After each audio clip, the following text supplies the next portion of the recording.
दोस्तों नमस्कार। क्या सरकार फंस रही है? क्या सरकार फंसती चली जा रही है? क्या सरकार ने जो ताना बाना खुद को बचाने के लिए बुना, अब वही ताना बाना उसके गले की हड्डी बन रहा है? दरअसल सुप्रीम कोर्ट के सामने जासूसी मसले को लेकर सरकार के तर्क और सरकार के जो तथ्य हैं वह दोनों सरकार को शिकंजे में कसते चले जा रहे हैं।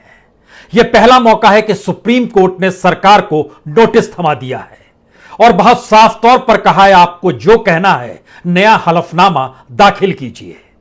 लेकिन सरकार जिस तर्ज पर अपनी बातों का जिक्र कर रही है वो सब कुछ एक तरफ संसद में दिए गए बयानों से उलट है और दूसरी तरफ सुप्रीम कोर्ट में जो कहा जा रहा है वह मेल संसद में कहे गए लिखित जवाब से मेल नहीं खाता है। तो क्या वाकई सरकार की मुश्किल बढ़ने वाली है? क्या वाकई अब 10 दिनों के बाद जब जासूसी मसले को लेकर सुनवाई होगी तो सरकार के सामने कोई रास्ता नहीं बचेगा? ये सारे फिलहाल सवाल हैं, लेकिन इन सवालों के अक्स तले आज जरा समझने की कोशिश कीजिए कि पहली बार सरकार अपने ही शिकंजे में फंस चुकी है। फंस इसलिए गई है क्योंकि पार्लियामेंट के भीतर 9 अगस्त को सरकार की तरफ से डिफेंस मिनिस्ट्री, रक्षा मंत्रालय ने कहा, हमने कोई भी किसी भी तरीके का कोई खरीद फरोख्त एनएसओ जो कि इजराइल की कंपनी है जिसने पेगासस बनाया है, उस स्पाईवेयर जिसके जरिए जासूसी की जाती है, वह हमने नहीं खरीदा है। यह तारीख थी 9 अगस्त, डिफेंस मिनिस्ट्री कह रही है। और इस डिफेंस मिनिस्ट्री ने जब हाथ पांव खड़े कर दिए तो उसके एक हफ्ते के बाद आज सुप्रीम कोर्ट में सरकार ने कहा कि हम आपसे इसलिए कुछ जिक्र नहीं कर सकते हैं पब्लिकली क्योंकि यह कहीं ना कहीं देश की राष्ट्रीय सुरक्षा से जुड़ा है और इसमें कहीं ना कहीं सेना इन्वॉल्व है। तो क्या यह माना जाए? जिन बातों का जिक्र पार्लियामेंट में किया गया और जिन बातों का जिक्र सुप्रीम कोर्ट में किया जा रहा है वह दोनों दो रास्ते निकल जाते हैं। हमें लगता है आज एक सिलसिले को समझ लीजिए। सुप्रीम कोर्ट पहली बार परत दर परत को जब उठा रहा है तो सरकार का झूठ क्या निखर कर सामने आ रहा है। और सरकार के सामने मुश्किल यह है कि अभी तक इस देश के भीतर में जितने भी मुद्दे होते थे अक्सर वह देशभक्ति या नेशनलिज्म से जोड़ देता था। जासूसी प्रकरण चाहे अनचाहे वह नेशनल सिक्योरिटी, राष्ट्रीय सुरक्षा से जोड़ने की कोशिश कर रहा है। सॉलिसिटर जनरल सरकार की तरफ से सुप्रीम कोर्ट में वही सामने आते हैं और सरकार जिन बातों का जिक्र करती है उन सरकार के बचाव में उन्हीं बातों का वह जिक्र करते हैं। और अदालत के भीतर जो कहा गया, हमें लगता है सिलसिला शुरू कीजिए। जब पहली बार यह मामला उठा तो पार्लियामेंट के भीतर मंत्रियों ने यही कहा, कोई साजिश है। जो सेशन शुरू हो रहा है और उससे एक दिन पहले जासूसी प्रकरण आ गया, यानी यह सरकार के खिलाफ साजिश है। सरकार ने एक बार भी नहीं कहा अगर ऐसा हुआ है तो हमें जांच करनी चाहिए। सरकार की तरफ से और पार्टी की तरफ से जो मंत्री और नेता निकल कर आए उन्होंने कहा सबूत क्या है। लेकिन इससे इतर अगर फ्रांस में देखिएगा, मोरक्को में देखिएगा, इजराइल में देखिएगा तो किसी ने यह नहीं पूछा कि सबूत क्या है। हर किसी ने कहा कि दरअसल इसकी जांच होगी। इजराइल ने भी जांच शुरू की, मोरक्को ने भी जांच शुरू की, फ्रांस में भी जांच शुरू हुई। लेकिन आज सुप्रीम कोर्ट के भीतर जब राष्ट्रीय सुरक्षा के मसले से जोड़ते हुए बहुत साफ तौर पर सरकार की तरफ यह कहा गया कि हम कोई भी अलग से हलफनामा यानी एडिशनल एफिडेविट नहीं देंगे पेगासस के मामले में क्योंकि यह नेशनल सिक्योरिटी से जुड़ा हुआ मसला है और उससे इन्वॉल्व है, तो ऐसे में हम चाहेंगे कि किसी एक्सपर्ट कमेटी के सामने ही इन सारी चीजों को रखें। एक्सपर्ट कमेटी का जिक्र सरकार की तरफ से कल कहा गया था हम एक विशेषज्ञों की कमेटी बनाते हैं और जो आरोप लग रहे हैं उन आरोपों की जांच करते हैं। सुप्रीम कोर्ट ने उस मामले को जांचते हुए परखते हुए कहा कि हम इस पे कल सुनवाई करेंगे, यानी आज सुनवाई जब शुरू हुई तो सारी बातों से इतर कहा गया कि दरअसल यह नेशनल सिक्योरिटी से जुड़ा हुआ मसला है, यानी एक दिन में चीजें इधर से उधर हो गई। अब जरा सिलसिले पर आइए। 9 अगस्त को रक्षा मंत्रालय कहता है एनएसओ के साथ हमारा कोई समझौता, कुछ भी लेन देन नहीं हुआ है और उन्होंने बकायदा डाटा रख दिया कि हमने कोई ट्रांजैक्शन जब नहीं किया है तो 18-19 से लेकर 20-21 तक कितने ट्रांजैक्शन फॉरेन डिफेंस इक्विपमेंट्स को लेकर हुए हैं, यह पूरा खाका पार्लियामेंट में रख दिया गया। उसमें एनएसओ का जिक्र कतई नहीं था। सुप्रीम कोर्ट में यही बात निकल कर आई और पूछा गया, क्या आपने कोई भी स्पाईवेयर जो जासूसी की जाती है उसको आपने लिया है या नहीं लिया है? सरकार कुछ नहीं कह पाई। सरकार ने कहा यह एक राष्ट्रीय सुरक्षा से जुड़ा मसला है और इस राष्ट्रीय सुरक्षा से जुड़े मसले को लेकर इसकी संवेदनशीलता को सुप्रीम कोर्ट को भी समझना चाहिए। सुप्रीम कोर्ट ने अपने तौर पर सवाल किया कि दरअसल ऐसे में तो कुछ होगा नहीं, क्योंकि जिन लोगों की अर्जियां हमारे पास आई हैं, कभी भी नेशनल सिक्योरिटी के मातहत उनके फोन टैप कैसे किए जा सकते हैं। तो उन्होंने कहा कि हम तो एक्सपर्ट कमेटी को बताएंगे और एक्सपर्ट कमेटी में कुछ न्यूट्रल लोगों को आप रख सकते हैं। तो सुप्रीम कोर्ट ने कहा उनको यह पावर कौन दे देगा कि आप उसमें इस देश की राष्ट्रीय सुरक्षा के खरीद फरोख्त और लेन देन की चर्चा करें? तो बोले आप दे सकते हैं, उन्होंने सुप्रीम कोर्ट से कहा।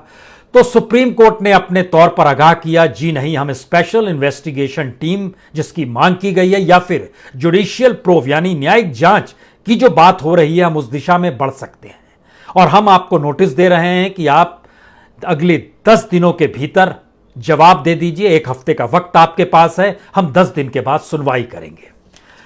फिर सवाल आया कि आखिर किस तरीके से सरकार अपने जाल में फंसती चली जा रही है, क्योंकि जासूसी के दायरे में सुप्रीम कोर्ट भी आया है, जासूसी के दायरे में इलेक्शन कमीशन भी आया है, जासूसी के दायरे में सीबीआई भी आई है, इंटेलिजेंस ब्यूरो भी आया है और इसके दायरे में रॉ भी आया है।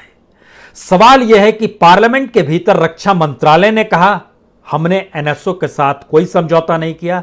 3 दिन बाद 12 अगस्त को आईटी मिनिस्ट्री ने कहा हमने भी कोई समझौता नहीं किया है। तब 16 तारीख को यानी कल जब सुप्रीम कोर्ट में समिति बनाने का जिक्र किया गया सरकार की तरफ से सॉलिसिटर जनरल, और आज राष्ट्रीय सुरक्षा से जब मामले को जोड़ा गया, तब सुप्रीम कोर्ट को कुछ बातें समझ में आई कि इस देश के भीतर में दरअसल 1-2 एजेंसी नहीं है और अगर पार्लियामेंट के भीतर डिफेंस मिनिस्ट्री कह चुकी है कि हमने कुछ भी नहीं किया है, तो इसका मतलब है वो इक्विपमेंट खुद जब एनएसओ और इजराइल गवर्नमेंट भी मानती है कि यह सिर्फ सरकार के साथ ही समझौते के तहत यह स्पाईवेयर दिया जाता है, तो एक ही सवाल पूछा जाना चाहिए जिसका जिक्र अर्जी देने वाले वकील की तरफ से भी इस बात का जिक्र हुआ कि आपने ये लिया है या नहीं लिया, ये तो बता दीजिए। इस पर भी कुछ नहीं कहा गया। सवाल है कि फाइनेंस मिनिस्ट्री ने अभी तक इनकार नहीं किया है, सवाल है कि होम मिनिस्ट्री ने अभी तक इनकार नहीं किया है, सवाल है कि पीएमओ ने अभी तक इनकार नहीं किया। इनकार सही मायने में सिर्फ डिफेंस मिनिस्ट्री की तरफ से हुआ है और डिफेंस मिनिस्ट्री को लेकर जो जांच जो करते हैं वह इस देश में डायरेक्टरेट ऑफ सिग्नल इंटेलिजेंस है, यानी एक है। इसके अलावे 9 और ऐसे मंच हैं जिनको पावर है वह किसी के फोन को टैप कर सकते हैं। उसमें फाइनेंस मिनिस्ट्री से जुड़ा हुआ ईडी है, डीआरआई है, सीबीडीटी है, होम मिनिस्ट्री से जुड़ा हुआ आईबी है, सीबीआई है, एनआईए है, एनसीबी है और दिल्ली पुलिस के कमिश्नर भी हैं और प्रधानमंत्री से जुड़ा हुआ रॉ है। किसी ने मना नहीं किया। सवाल लेकिन यह अब जब नोटिस दे दिया गया है तो क्या सरकार अभी भी अपनी बात पर अडिग रहेगी कि हम नहीं बताएंगे? क्योंकि इसके दायरे में सिर्फ पत्रकार और मानवाधिकार कार्यकर्ता भर नहीं आए हैं, एक्टिविस्ट नहीं आए हैं, सोशल एक्टिविस्ट नहीं, इसके भीतर में इस देश के इंस्टीट्यूशंस आए हैं जो कि कॉन्स्टिट्यूशनल इंस्टीट्यूशंस है और खुद सुप्रीम कोर्ट भी इस जासूसी के दायरे में आ चुका है। सवाल है क्या पहली बार सुप्रीम कोर्ट हिम्मत दिखा रहा है? जवाब है हां, क्योंकि पहली बार इस सरकार को नोटिस दिया गया है सुप्रीम कोर्ट की तरफ से। दूसरा सवाल है क्या यह नोटिस का जवाब सरकार देगी? जवाब होगा नहीं। तब सवाल तीसरा आएगा, सुप्रीम कोर्ट इसके बाद क्या वाकई एसआईटी या जुडिशियल प्रोब की तरफ बढ़ सकती है? जवाब आएगा कि मुश्किल है। उसका अगला जवाब होगा जो सरकार जिक्र कर रही है कि हम एक स्पेशल कमेटी बनाना चाहते हैं क्योंकि यह नेशनल सिक्योरिटी से जुड़ा हुआ मसला है और उसके सामने हम सारी बातों को रख देंगे। तब सवाल है कि परत दर परत सरकार सोमवार को जो कहती है एक दिन पहले और आज जो कहती है उसमें अंतर क्यों आ जाता है? सवाल है सरकार जो पार्लियामेंट के भीतर कहती है और जो सुप्रीम कोर्ट में कहती है उसमें कंट्रडिक्शंस क्यों आ जाते हैं?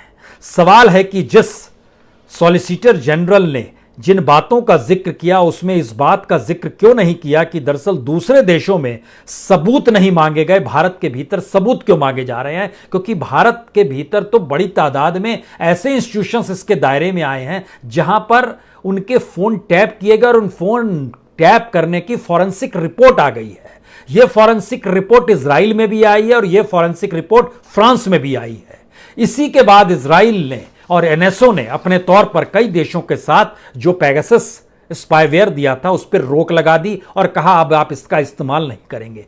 अगर यह फॉरेंसिक रिपोर्ट सही नहीं होती तो वो क्यों रोक लगाता? दूसरी बात, अगर फ्रांस की फॉरेंसिक रिपोर्ट भी आ गई और उसमें भी इस बात का जिक्र है कि कहीं मोरक्को के किसी एक एजेंसी ने फ्रांस के राष्ट्रपति से लेकर वहां के कई कैबिनेट मिनिस्टर्स के फोन को टैप किया और फॉरेंसिक रिपोर्ट बताती है यह सही है, तो फिर भारत में सरकार एनएसओ को बचाने की दिशा में यह क्यों कर रही है कि सबूत क्या है और इस बात पे खामोशी क्यों बरत रही है कि दरअसल हमने खरीदा है या नहीं खरीदा, या हम इस्तेमाल करते हैं या नहीं करते हैं, हम नहीं बताएंगे। एक शब्द है इसके लिए, नेशनल सिक्योरिटी। ध्यान दीजिए, इस देश में नेशनलिज्म और राष्ट्रभक्ति के नाम पर जब धारा 370 का जिक्र हुआ तब भी नेशनलिज्म का जिक्र हुआ, आर्टिकल 35A जिक्र हुआ तब भी हुआ, CAA NRC आया तब भी नेशनलिज्म का जिक्र हुआ, नोटबंदी आती है तब भी नेशनलिज्म का जिक्र होता है, GST लाया जाता है तो भी नेशनलिज्म का जिक्र होता है, यहां तक कि किसान आंदोलन को खारिज करना है तो भी इसको देश और नेशनलिस्ट एस्पेक्ट के खिलाफ बताया जाता है। यानी एक ऐसी परिस्थिति के भीतर में जासूसी का मसला जब सुप्रीम कोर्ट के सामने है, अब सवाल यह है अगर सुप्रीम कोर्ट ने नोटिस भेजने की हिम्मत दिखा दी तो क्या वाकई अब उसके आगे वो कार्रवाई कर पाएगी? यह सवालिया निशान शायद सबको परेशान कर रहा होगा। क्या वाकई सुप्रीम कोर्ट इतने आगे बढ़ सकती है? लेकिन इसका अगला सवाल यह है कि क्या वाकई जो देश की सुरक्षा से समझौता करने का सवाल जो सरकार उठा रही है और सॉलिसिटर जनरल ने कहा, उसमें सुप्रीम कोर्ट में चीफ जस्टिस ऑफ इंडिया ने कहा हम नहीं चाह रहे हैं कि आप देश की सुरक्षा से कोई समझौते का जिक्र कीजिए, या सवाल सिर्फ इतना है कि जो आरोप लगाए जा रहे हैं और उन आरोपों के दायरे में जो लोग आ रहे हैं वह इस देश की सुरक्षा के लिए खतरा नहीं है, तो आपको उसका जवाब और उसके काउंटर में जो आपको एफिडेविट दाखिल करनी है वो करनी चाहिए, बतानी चाहिए, जिससे बातें और क्लियर हो पाए कि सरकार क्यों नहीं बताना चाहती है या फिर सरकार ने कुछ किया ही नहीं है। कुछ किया है या नहीं किया इस पर भी खामोशी, और सरकार क्यों नहीं बताना चाहती है इस पर भी खामोशी। यह परिस्थिति धीरे धीरे सरकार के गले में शिकंजा कस रही है, क्योंकि सुप्रीम कोर्ट एक बात को समझ रहा है और भारत के कॉन्स्टिट्यूशन भी इस बात की भी इजाजत देता है कि अगर कॉन्स्टिट्यूशनल इंस्टीट्यूशंस भी अगर सरकार जासूसी के दायरे में ले आए तो फिर स्थिति इस देश के भीतर में संवैधानिक तौर पर नाजुक है, और ऐसे में सुप्रीम कोर्ट व्याख्या कर सकता है और राष्ट्रपति के पास भी इस नोटिस की एक कॉपी को भेजते हुए आग्रह कर सकता है कि आप भी इस पर कार्रवाई करने की दिशा में आइए, क्या करना है।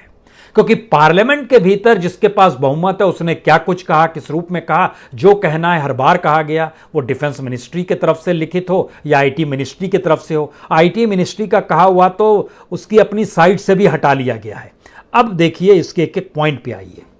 अगर मिलिट्री इक्विपमेंट का इस्तेमाल हो रहा है तो उसका जो पर्पस है अगर हम जानकारी दे देंगे तो वो सॉल्व नहीं हो पाएगा। पहली बार सुप्रीम कोर्ट के भीतर सरकार ने एक इशू के बारे में अपनी बात को छुपाते हुए इस बात का जिक्र किया कि मिलिट्री जब उपयोग करती है पेगासस जैसे किसी भी इक्विपमेंट का, तो उस इक्विपमेंट के बारे में अगर जानकारी आ जाएगी कि इस इक्विपमेंट का जिक्र कर रहे हैं तो टेररिस्ट ऑर्गेनाइजेशन जो कि अपने स्लीपर सेल से बात करते हैं वह अपने कम्युनिकेशन को बदल लेंगे। जिक्र हो रहा है जर्नलिस्टों की जासूसी क्यों हुई, जिक्र हो रहा है इस देश के भीतर में इंस्टीट्यूशंस में बैठे हुए सीनियर पदों पर बैठे लोगों की जासूसी क्यों हुई, जिक्र हो रहा है विपक्ष के नेता राहुल गांधी की जासूसी क्यों हुई, जिक्र हो रहा है कि ऐसे इंस्टीट्यूशंस जिनको खुद भी ये पावर है कि वह जासूसी कर सकते हैं, फोन टैप कर सकते हैं, उनके अधिकारियों के भी फोन टैप किए गए, चाहे वो सीबीआई हो, चाहे आईबी हो, चाहे रॉ हो। ऐसी परिस्थिति में यह एक कॉन्स्टिट्यूशनल क्राइसिस तो नहीं है, क्योंकि सवाल मिलिट्री इक्विपमेंट्स को सामने लाने भर का नहीं है। सवाल यह है, क्या ये मिलिट्री इक्विपमेंट उपयोग कर रही थी? और अगर कर रही थी और पेगासस के नाम भर से अगर टेररिस्ट ऑर्गेनाइजेशन और स्लीपर सेल अपने कम्युनिकेशन को बदल देंगे, तो क्या दुनिया में कोई दूसरे इक्विपमेंट्स भी हैं जिनके जरिए जासूसी की जाती है? क्योंकि यह पूरी तरीके से एक मिलिट्री इक्विपमेंट है जो पेगासस है। और मिलिट्री इक्विपमेंट को लेकर इजराइल और एनएसओ का बहुत साफ कहना है कि दरअसल ये किसी भी देश में किसी भी एजेंसी को नहीं दिया जाता है, बल्कि सरकार से जुड़ी हुई एजेंसियों को ही दिया जाता है। और उस एजेंसी के दायरे में जब इस देश में 4 ही विभाग हैं, उसमें एक पीएमओ है, एक मिलिट्री है, एक होम मिनिस्ट्री है और एक फाइनेंस मिनिस्ट्री है। अगर इनके बजट से खरीदा गया या नहीं खरीदा गया, अगर ये बजट में भी नहीं आता है, दिखाई नहीं देता है, लेकिन इसका इस्तेमाल हुआ है, ये जब फॉरेंसिक रिपोर्ट बता रही है, तो इसका मतलब यह है कि इजराइल भी इसके दायरे में आ जाएगा कि आपने क्या ऐसे इक्विपमेंट का उपयोग करने के लिए अपनी विदेश नीति और अंतर्राष्ट्रीय कूटनीति का हिस्सा बनाया हुआ है? जो आपके करीब होगा उसके साथ आप डील कर लेंगे? यह सवाल भी कल उठ जाएंगे। तो शायद सुप्रीम कोर्ट के सामने 3 बड़े सवाल आकर खड़े हो गए हैं। पहला, जब सरकार की तरफ से बार बार इस बात का जिक्र होगा कि यह नेशनल सिक्योरिटी का मसला है, तब सुप्रीम कोर्ट क्या कहेगा? दूसरा, जब मिलिट्री इक्विपमेंट के तौर पर नाम बता पाने की स्थिति में सरकार नहीं आएगी, तब सुप्रीम कोर्ट क्या करेगा? और तीसरा, जब इस देश के भीतर में संविधान इजाजत और समानता के न्याय का जिक्र करता है, तो क्या वाकई सुप्रीम कोर्ट इस नोटिस से आगे बढ़ते हुए जुडिशियल जांच, न्यायिक जांच की दिशा में बढ़ जाएगा, या स्पेशल इन्वेस्टिगेशन टीम के गठन की दिशा में बढ़ जाएगा, या फिर वो समझौता कर लेगा कि सरकार जिस विशेषज्ञों की कमिटी का जिक्र कर रही है, उसी कमिटी पर केंद्रित कर दिया जाए और उसमें कुछ लोगों को किनको रखा जाना चाहिए, यह दरख्वास्त करे उन अर्जी देने वाले लोगों से जिन्होंने सुप्रीम कोर्ट का दरवाजा खटखटाया है। उसमें जर्नलिस्ट हैं, एक्टिविस्ट है, एडिटर्स गिल्ड है। और इन सब के समानांतर एक बड़ी महत्वपूर्ण बात यह भी है कि आरएसएस से जुड़े हुए गोविंदाचार्य ने भी 2019 में, जिसका जिक्र सुप्रीम कोर्ट कर रहा था, 2019 में आपने एफआईआर दर्ज क्यों नहीं कराई?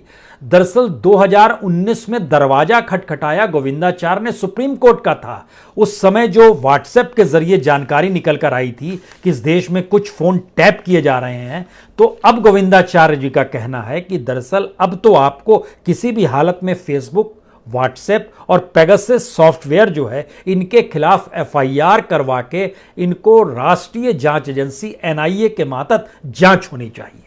यह एक नया दरवाजा खोलता है, एक नया डायमेंशन देता है। यानी सुप्रीम कोर्ट का जो पहला सवाल था कि आपने एफआईआर 2019 में क्यों नहीं कराई, तो 2019 में सुप्रीम कोर्ट का ही दरवाजा अर्जी के जरिए गोविंदाचार्य जी ने खटखटाया था। अब इस पूरे प्रोसेस को जब आप समझेंगे, तो क्या वाकई सरकार नेशनलिज्म और नेशनल सिक्योरिटी के नाम पर कुछ भी करने पर आमदा तो नहीं है? क्या वाकई इस देश के भीतर में नेशनल सिक्योरिटी के नाम पर कुछ भी किया जा सकता है? और अगर किया जा सकता है और यह बात निकल कर आएगी, तो लोगों का भरोसा कहीं सुप्रीम कोर्ट से भी डिगने तो नहीं लगेगा। क्योंकि इस देश के भीतर में सरकार ने अगर राष्ट्रीय सुरक्षा को आधार बनाया, नेशनलिज्म और देशभक्ति को आधार बना के कोई भी निर्णय ले लिया, और उसके बाद यही बात तो राफेल के तहत आई थी, कहा गया था कि यह नेशनल सिक्योरिटी से जुड़ा मसला है, संवेदनशील मसला है, कीमत को लेकर कोई चर्चा नहीं की जाए, इससे बड़ा फायदा होगा सेना को, इस दिशा में देखा जाए। उस समय जो चीफ जस्टिस थे वो आज की तारीख में पार्लियामेंट में पहुंच चुके हैं। मौजूदा वक्त के चीफ जस्टिस खड़े हुए हैं, डिग नहीं पा रहे हैं, और वो अपने तरीके से जांच की दिशा में बहुत धीरे धीरे सही लेकिन चीजों को सिस्टमेटिकली बढ़ा रहे हैं। और यही सरकार के लिए सबसे मुश्किल सबब तो नहीं है। सवाल सिर्फ इतना भर है, क्या वाकई इस देश के भीतर में अगर कॉन्स्टिट्यूशन और कॉन्स्टिट्यूशन इंस्टीट्यूशंस खुले तौर पर काम कर रहे हैं, तो अगले 10 दिनों के बाद सरकार का हलफनामा और सुप्रीम कोर्ट का निर्णय शायद उस दिशा में ले जाएगा जहां सरकार के लिए मुश्किल पैदा होने वाली है।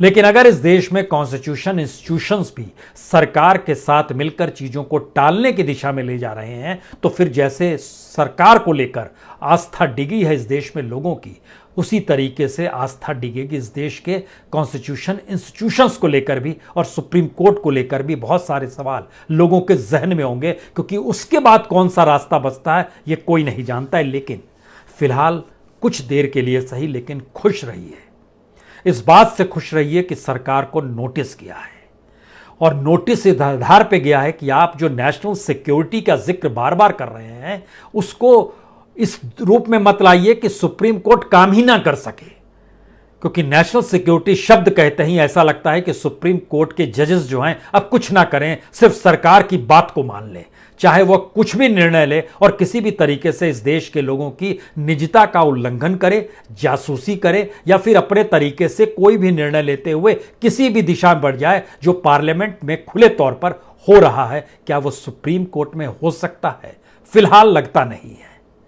दिशा सरकार के लिए मुश्किल वाली है, बहुत साफ लग रहा है।